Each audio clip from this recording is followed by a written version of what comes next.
ರಾಷ್ಟ್ರಪತಿ ದ್ರೌಪದಿ ಮುರ್ಮು ಕಟಕ್ನಲ್ಲಿರುವ ರೆವೆನ್ಶಾ ವಿಶ್ವವಿದ್ಯಾಲಯದ 13ನೇ ವಾರ್ಷಿಕ ಘಟಿಕೋತ್ಸವದಲ್ಲಿ ಪಾಲ್ಗೊಂಡು ವಿದ್ಯಾರ್ಥಿಗಳಿಗೆ ಪದವಿ ಪ್ರದಾನ ಮಾಡಿದರು. ಕೇಂದ್ರ ಶಿಕ್ಷಣ ಸಚಿವ ಧರ್ಮೇಂದ್ರ ಪ್ರಧಾನ್ ಸೇರಿದಂತೆ ಹಲವರು ಉಪಸ್ಥಿತರಿದ್ದರು.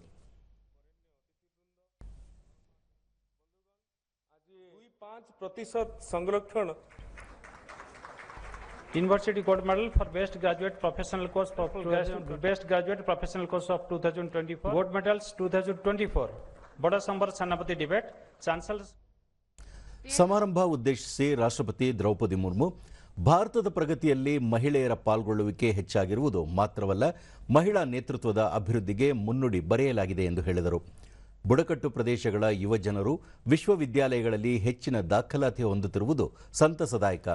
ಉನ್ನತ ಶಿಕ್ಷಣದಲ್ಲಿ ಹೆಣ್ಣು ಮಕ್ಕಳ ಸಂಖ್ಯೆ ಕಳೆದ ಕೆಲವು ವರ್ಷಗಳಿಂದ ಸ್ಥಿರವಾಗಿ ಏರಿಕೆಯಾಗುತ್ತಿದ್ದು, ಶೈಕ್ಷಣಿಕ ವಲಯದಲ್ಲಿ ಉತ್ತಮ ಸಾಧನೆ ಮಾಡುತ್ತಿದ್ದಾರೆ ಎಂದರು. ವಿದ್ಯಾರ್ಥಿಗಳು ಉದ್ಯಮಶೀಲತೆಯನ್ನು ಮೈಗೂಡಿಸಿಕೊಳ್ಳಬೇಕು, ಉದ್ಯೋಗಕ್ಕಾಗಿ ಅರಸುವವರಾಗದೆ ಉದ್ಯೋಗವನ್ನು ಇತರರಿಗೂ ನೀಡುವಂತರಾಗಬೇಕು ಎಂದು ಕಿವಿಮಾತು ಹೇಳಿದರು.